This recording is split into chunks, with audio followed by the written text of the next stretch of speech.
Today's Daf Yomi is Chullin Yudalad, Chullin 14. We're going to start the Mishnah on the bottom of Yud Gimel on the base.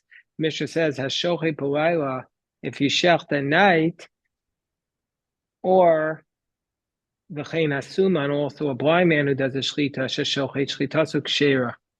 Then we're going to say that under those circumstances, the Shlita is going to be kosher. So the Gemara says the following. Gemara says, Hashoche, which implies diavad in, it says if you slaughter at night, it's kosher, but that means only after the fact. One who did it, it's kosher. It means ideally you can't do it. Veramina, we have a contradiction because we have a brisa which states la'olam shochtin, that you're always allowed to slaughter, even l'chatchila, bein biyom, bein b'layla, whether at day or at night. You're always allowed to do it. And bein b'rosh agag, bein b'rosh asfina, whether you're on the head of a boat or on the head of a roof. So, by the way, just parenthetically, why do we care about a ship or a roof? So the Rashi says, even though it says in Hashochet that you're not allowed to shecht into the sea or into the rivers, so that we don't say that you're slaughtering into idolatry, nevertheless, you're allowed to slaughter it on the top of a roof or on a ship, because we don't have to be concerned that maybe that you're slaughtering it to the heavens, or because everybody knows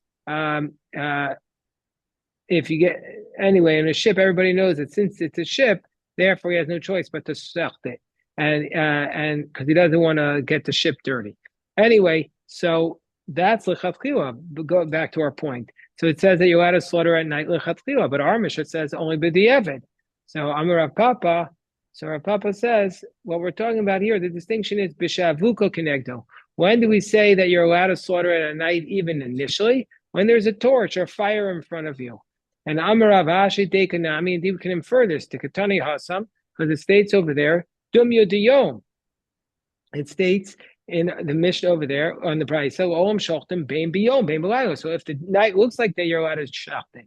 And also V'hacha Dum Yodisuma, and here it's like a blind man. If you Hashochet B'layla O Suma at night, or a blind man. So therefore, if it's during the day but it's illuminated, if it's at night but it's illuminated like the day, you could do it. What's the problem with slaughtering it at night if it's what's the problem with slaughtering at night if there's no fire? So there's different concerns, and maybe the shechita will be disqualified, maybe you can't check the simanim, or maybe you did a chalada or a drasa without realizing it. These are the issues discussed amongst the poskim. Now we go to the Mishnah on the top of 14a. Hashoche Peshabbos, one who does a shechita on Shabbos, ubi Yom Kippurim, you're not allowed to shecht on Shabbos and Yom Kippur. So Aval Pisha Mischai B'Nafsho, even though this is a punishment that if you did intentionally, you're liable for the death penalty. Shabbos is skila, Yom Kippur is kares. Nevertheless, we're going to say shechita, so it's ksher, it's a kosher shechita. Before we get into the Gemara, the Rishonim are bothered. What are we talking about here? We said earlier back on Daf Hey that if you're mummer for Shabbos, that it's considered to be like a mummer for the whole Torah, and so therefore the shechita is disqualified. And here we're saying the shechita is kshera. So there are several major answers amongst the commentaries. Rambam says that we're talking about here where you shechted accidentally, and so therefore you're not a mummer. Tosfos says that maybe this was the first time you did it, and you're only a mummer if you do it several times. Or maybe Tosfos gives another answer that maybe you did it in private, and so therefore you're not a mummer. When are you a mummer for the whole Torah if you violate Shabbos? If you violate Shabbos in public, brazenly. And then there's another answer that's said in the name of Tosfos that maybe you're only a mummer once you complete the shechita. And here, at the outside of the shechita, you're not a mummer yet. Okay, so anyway, so we say that the shechita is kshera. So Amrav Huna, Dara Shchia Barav Mishmei Derav. So we have a teaching in the name of Rav. Asura Ba'achila Uyoma. He says that day you can't eat it. You can eat it the next day, but that day you can't eat it. Well, we'll see why. That day you can't eat it. Asur b'chilu yoma. So why can't you eat it that day? Why can't you eat it that day? So V'naz ben Chabraya l'meimar, And so the colleagues of Rav said that what's the reason if you shechted on Shabbos you can't eat it that day? Because our Mishnah is like Rabbi Yehuda. Yes. Does that mean you can't shecht on Yom Kippur? You're not allowed to shecht on Yom Kippur. So how does that do? So there, if it's in the base of Mikdash, for a carbon you could shech. For a carbon in the base of Mikdash, but you can't shech your Chullin, your regular food here. We're talking about Chullin. So the Gemara says that so our Mishnah that says that you can't eat it that day. So he says that this statement is saying that our Mishnah is going according to the position of Rabbi Yehuda. This idea that you can't eat it that day, that why does Rav say? Because Rav's of the position, our Mishnah is like Rabbi Yehuda. But which Rabbi Yehuda? So the Gemara is going to have the rest of today's daf and tomorrow's daf. The Gemara is going to say which Rabbi Yehuda, different theories. So first is Amar of Abba, Rabbi Yehuda da Chanahi. That this is Rabbi Yehuda who says that you can't eat it that day because it's hachana. Hachana means it's not prepared. What we call today muktzah.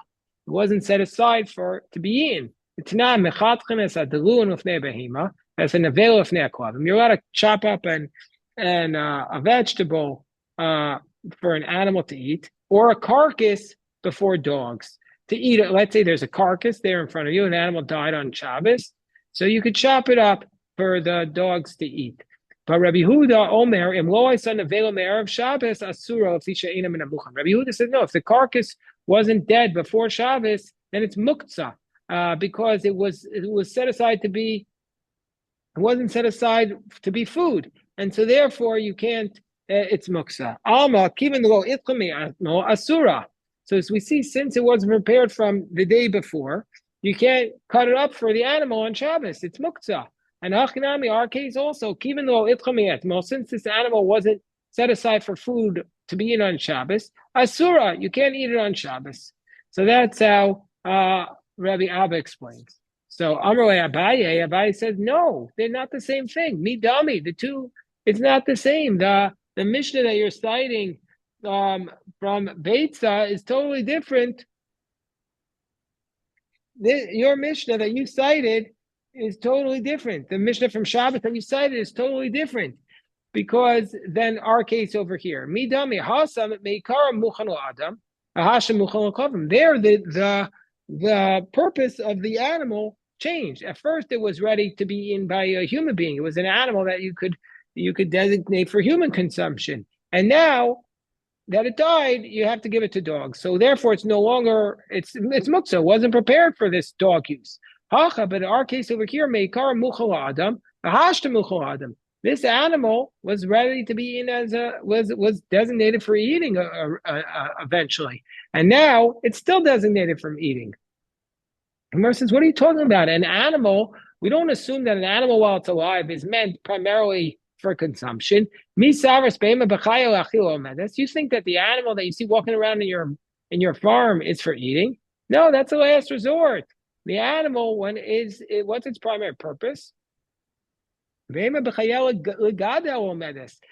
animal is set aside for breeding, not for consumption. So the Gemara says, well, if that's the case, if you're saying that an animal is not meant for eating, it's just meant for breeding, well, now we have another problem. The Gemara is going to go on a little bit of a tangent, and it's going to take us into a tangent about the concept of breira. Breira is the idea that a current action now will inform us of what it was retrospectively, in the past. A current action informs us about the past.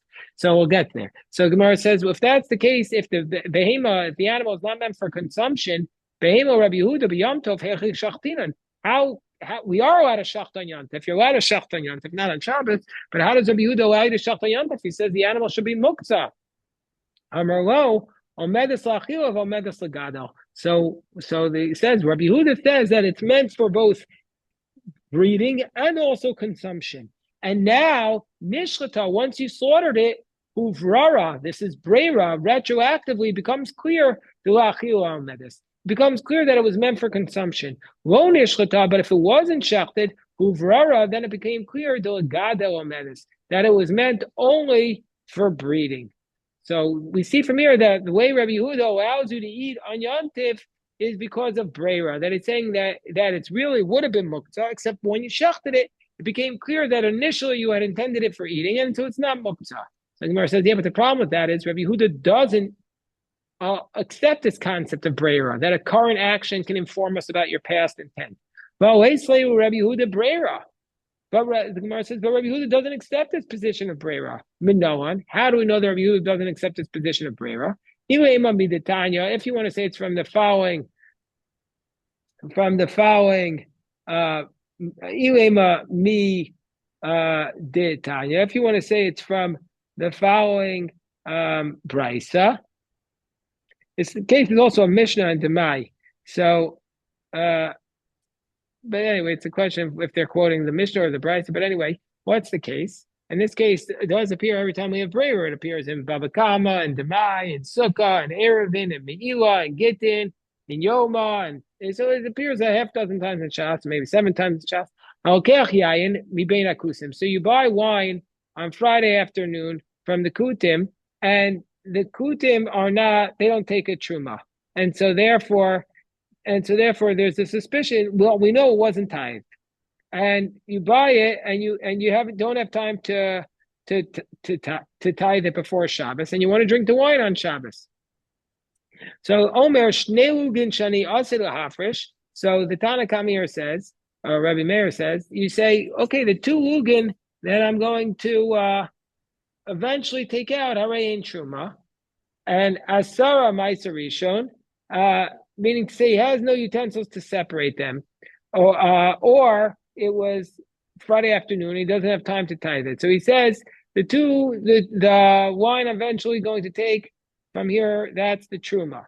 Asara, the next 10 is Ma'aser Rishon. Tisha is Ma'aser Sheni. Next 10 is Ma'aser Sheni. Umeichal v'shos miyad. So he can do that and drink it immediately. But it's all in there. So we don't know.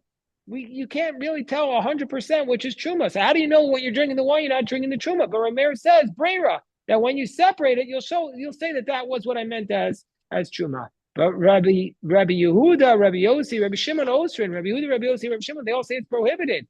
And so that must be, why are they prohibiting it? Because they don't hold from Breira. So Rabbi Yehuda doesn't hold from Breira. So how here can you say he holds from Breira? So Gemara says on top of your doubt, I'm a base. No. Awesome. Kedekatani Taima. There, we gave the reason. It's not because of Breira. What's the reason why Rabbi Meir says you can't drink it? Amru Lola Rabbi Meir. They said to Rabbi Meir, what's the reason why Rabbi Yehuda says you can't drink it? It's not because aren't you worried? Shema Yibaka Anod.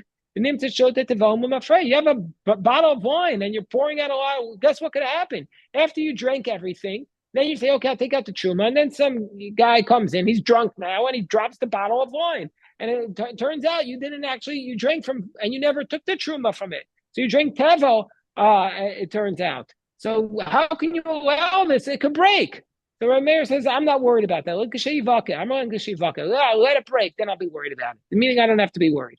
So the Rameir says, okay, I have another source for the idea that Rabbi Yehuda doesn't say Breira. From the following case, the Ditani Ayo, from that which Ayo taught. What was the case? The Tani Ayo, Rabbi Yehuda Omer, Rabbi Yehuda says, Eino de Masne, al Shnei Dvarim Ke'achad. Rabbi Yehuda says in Erevin that a person can't make a conditional Erev Techumen. The Erev Techumen is that you're limited in how far you can walk on Shabbos, 2,000 amos beyond the city limits, but you could put down an Erev, and that will allow you to walk another 2,000 amos. So the man hears that a Chacham is coming, but he's not sure which direction he's coming from.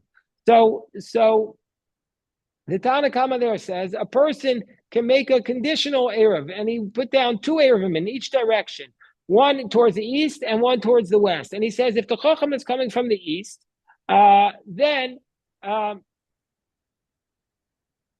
I'm going to set down my Erev for the east, and then that's the Erev.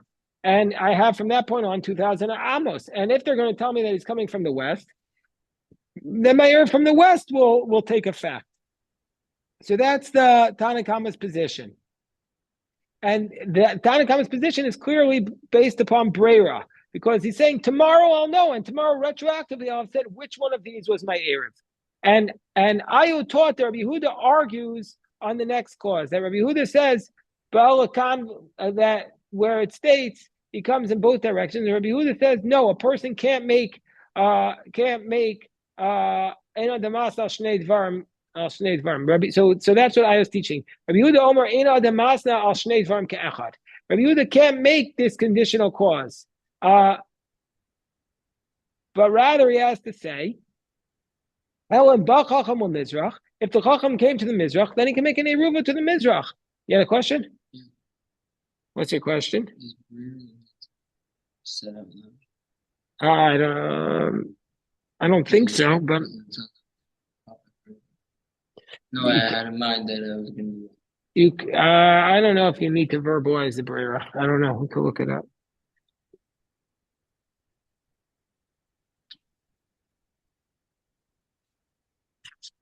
So whereas Rabbi Yehuda says that Elim Bachacham is Mizrach, Eruvel Mizrach, Amarav Eruvel Amarav, Vilo Kanal Kan Lo. So the Rabbi Yehuda only allows in the case where he says, if the Chacham came to the Mizrach, then this is the Erev.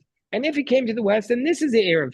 But in the future, in a circumstance where two Chachamim are coming, he's not able to make this conditional clause and say, to the place where I want to go, I can come. Why do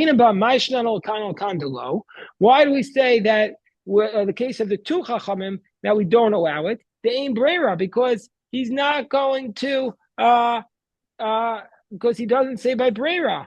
And so therefore, Mizrach Umarav Nami Ein Brera. The Amar Rabbi Yochanan, Kvar Ba Chacham. Now, the reason why Rabbi Yehuda says it is because of the circumstance where the Chacham has already come.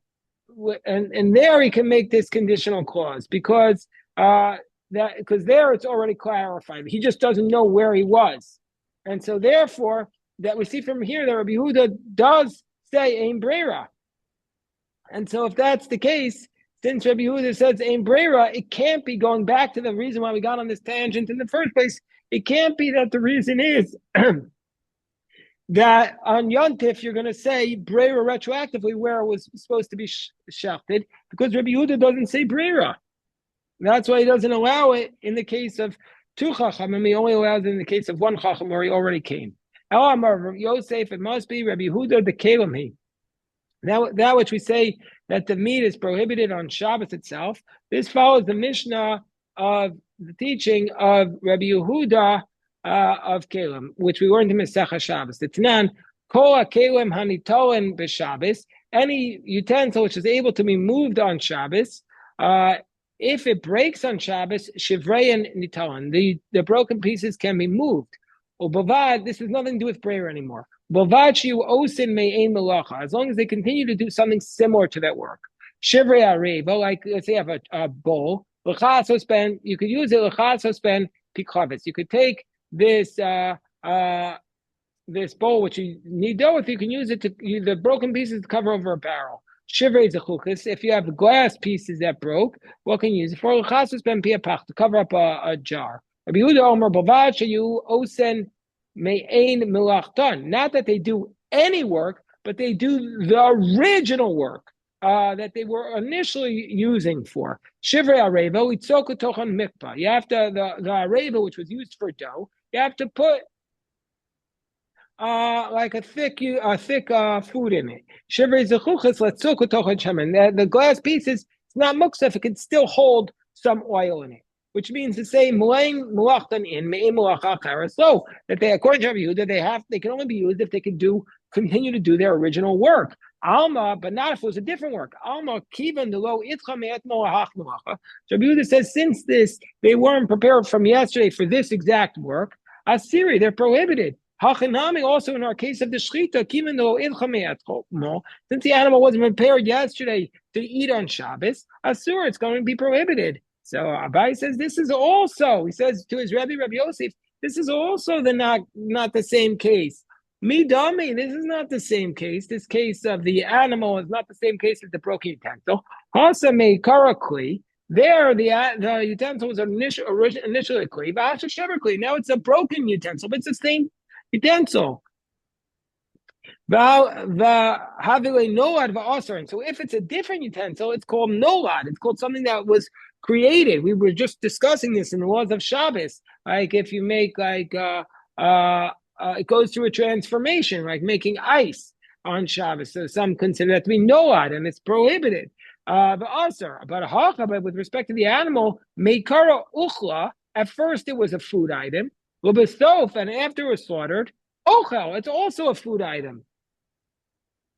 But rather, all it is, it's not called a shinoi. What's it called? Uchla de ifrasu. It's ochel that was separated and it broke. Meaning to say that it became a new ochel, a new food item, or a food item was separated. Meaning to say it's not called noah because it was, even though it changed, it's still ochel. And in fact, Rabbi Yehuda says in these circumstances that a food item that changes its form is not called a food item. And how do we know this? We literally had this exact topic in Laws of Shabbos today. Ain't sochten at the Paris. You're not allowed to squeeze out fruits to take liquid. Which prohibition is this? This is dash or mefarek, which is a tolda of dash, which is squeezing out the liquid from the fruit, which is a tolda of threshing, which is getting rid of the husk from the berry. Literally what we're studying. When if the liquids went on their own, asur, they're going to be prohibited on Shabbos as a decree, you might come to squeeze it. Whereas Rabbi Huda Omer, Imla Ochlin, Hayotimian, if the fruits were ready to be eaten, then the liquid that comes out of them is mutter.